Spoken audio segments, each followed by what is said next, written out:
ये आंदोलनकारी बैठे हुए धरने पर 1 महीने से ज़्यादा हो गया है इनको बैठे हुए, और ये 45 डिग्री टेम्परेचर 45 डिग्री तापमान में बैठे हुए हैं। तो आज इनसे जानते हैं कि अभी थोड़ा सा आज हम मिलवाते हैं। सर क्या नाम है आपका? सर विनोद मिश्रा।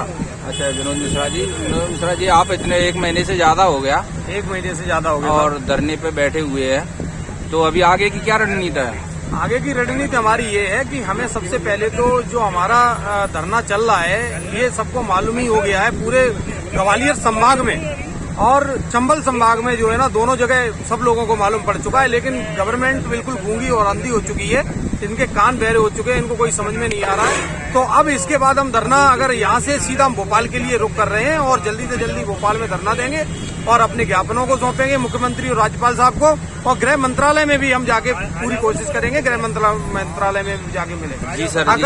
अगर हमारी यहाँ से भी सुनवाई अगर नहीं हुई पूरी, जी सर, तो मैं जंतर मंतर दिल्ली तक जाऊंगा और उसके बाद भूख हड़ताल करूंगा। लेकिन जी सर, मैं ये बोलना चाह रहा हूँ, आपसे पहले शिवराज सिंह के पास और नरोत्तम मिश्रा जी के पास, गृह मंत्री जी के पास भूतपूर्व सैनिक कुछ जिलाओं के, अपने चंबल संभाग के नहीं पहुंचे, लेकिन कुछ जिलाओं के उनको दिया है, जा करके ज्ञापन दिया है और उनको अपनी समस्या बताई है कि हमारे भूतपूर्वों के साथ ये अन्याय हुआ है, लेकिन उन्होंने अभी तक कोई प्रतिक्रिया नहीं दी है।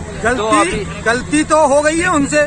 अब गलती का छुपाव करने के लिए वो कई तरीके डॉक्यूमेंटेशन, कॉन्स्टिट्यूशन हमारा बड़ा लचीला है, उससे निकाल के और पेश कर रहे हैं। और ऑलरेडी इस पे 33 पेटिशन फाइल लगी हुई थी, उसकी भी ऑलरेडी उसका रिजल्ट आ गया है। और ये बिल्कुल घोर अन्याय हुआ है फौजियों के साथ में। और ये कहने के लिए कहीं आज गवर्नमेंट ये कहने को बाध्य हो चुकी है कि गलती मेरे से हो चुकी है और इसका जल्दी से जल्दी हम निराकरण करेंगे, लेकिन वो ये चाहते हैं कि इसको कहीं न कहीं से कैसे न कैसे ही दाएं बाएं से हो जाए, मेरा नाम खुल के ना आए। जी सर, आप बोल रहे हैं कि गलती हो चुकी है, लेकिन कुछ लोग बोल रहे हैं ये कूट रचित तरीके से किया हुआ है, गलती नहीं है, ये जानबूझ के किया हुआ है। और ये अब बिल्कुल मैं बताना चाहूंगा, ये जानबूझ के ही किया गया है पूरा। लेकिन उन्होंने ये ट्रायल किया था कि एक बार इसको कैसे न कैसे खत्म कर दिया जाए, तो ये भूतपूर्व सैनिकों की ये जो बिल्कुल ही वैकेंसी खत्म कर देंगे और आने वाले समय में हम बिल्कुल आगे की भी जो और वैकेंसियां हैं वो भी खत्म करते जाएंगे। जी सर। लेकिन फौजियों को ये जागरूक हो चुके हैं, आज की पॉपुलेशन पूरी जागरूक है और फौजी हमारे बेचारे देश के लिए काम करते हैं और बड़े सज्जन और स्वभाव के होते हैं। उनको ये मालूम ही नहीं था कि अगर इनके अंदर भी एक आक्रोश होता है, इनके अंदर भी एक इंसान है जो अपनी घर की दिनचर्या पूरी करनी है। जी सर, आपने बताया कि ये कूट रचित तरीके से किया है और उनको पता था कि फौजी आदमी इकट्ठे नहीं हो पाएंगे और ये हमारा चल जाएगा, लेकिन हमने ऐसा नहीं होने दिया। ये किसको मालूम है? किसने कहा? आज हमारा 4 से 5 संभागों की बात कर रहा हूँ, जिसमें 2000 से 3000 तो ग्वालियर धरने पे रोजाना बैठते हैं लोग। 2000 आदमी तो डेली बैठते हैं। अच्छा, इसके लिए हमें कहने की आवश्यकता नहीं है। हमारे पीछे फेसबुक, ट्विटर और व्हाट्सएप को देखिए, आप रैलियों को देखिए हमारी को। हम वो कहने के लिए तात्पर्य हम ये तो नहीं कहेंगे कि हमारे पास संख्या है कि नहीं। हमारे भूतपूर्व सैनिकों का आक्रोश, ये आक्रोश देखो, इतने 45 डिग्री तापमान में, 45 डिग्री तापमान में, और ये बैठे हुए हैं 45 डिग्री तापमान में हमारे भूतपूर्व सैनिक। लेकिन सरकार सोचती थी कि ये इकट्ठे नहीं हो पाएंगे और हमने कूट रचित तरीके से लागू कर दिया है, चल जाएगा, लेकिन ऐसा नहीं हो सकता।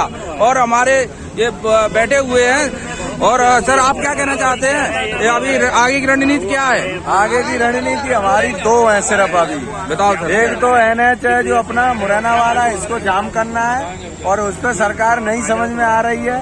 तो दूसरी रणनीति है जो बिरला नगर पे जो रेलवे ट्रैक है, इसको हम जाम करेंगे। ऐसे नहीं, सबसे पहले हमारे जो शहीद परिवार है, जैसे आप देख रहे हो, कुछ लोग बोल रहे हैं, कुछ आंदोलनकारी बोल रहे हैं कि हम ट्रेन भी रोकेंगे और नेशनल हाईवे भी रोकेंगे, और ऐसा अगर हुआ तो फिर सरकार को क्या होगा? सरकार को झुकना ही पड़ेगा। और सरकार ये गलती मानने को तैयार नहीं है, इन्होंने, क्योंकि गलती मानेगी नहीं, क्योंकि इन्होंने कूट रचित तरीके से किया हुआ। सर, अभी क्या रणनीति आगे की, आप अपना परिचय दीजिए सर।